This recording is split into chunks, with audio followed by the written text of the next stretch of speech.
বরিশা উদয়নপল্লীর পুজো গত বছরে star award winner, এবছর তাদের 46 বছর। আর এবছরের ভাবনায় অবশ্যই থাকছে সেই দেবী শক্তির কথা এবং বিশ্বশান্তির কথা।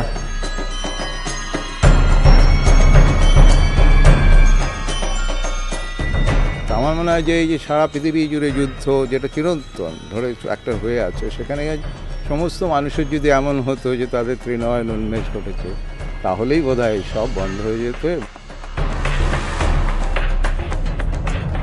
এটাতে আমি মূলত দেখাতে চাইছি যে এই শক্তি, যে ভারতীয় শক্তি, তার স্তম্ভ দিয়ে আমার এই মণ্ডপটা তৈরি হয়েছে, যার চারপাশে রয়েছে একবারে western style of painting, sculpture এবং পেন্টিং, এই দুয়ের সমন্বয়ে গড়ে উঠছে আমার মণ্ডপটা।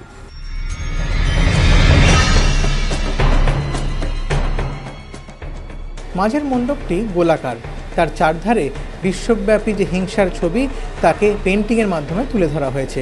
আর একদম মাঝখানে রয়েছে একটি শিবলিঙ্গ, তার মাধ্যমে ভারতবর্ষের যে শান্তির বার্তা যুগে যুগে সেটিকে তুলে ধরার চেষ্টা করা হয়েছে এবং সেখানে স্কাল্পচার ব্যবহার করা হচ্ছে। একে চন্দ্র, দুয়ে পক্ষ, তিনে নেত্র, আর এই তৃতীয় নয়নের উন্মেষই যে জ্ঞান চক্ষু খুলে দেবে সেটাই কিন্তু এবার বার্তা দিচ্ছে বরিশা উদয়নপল্লী। সঞ্চয়ন মিত্র, এবিপি আনন্দ, কলকাতা।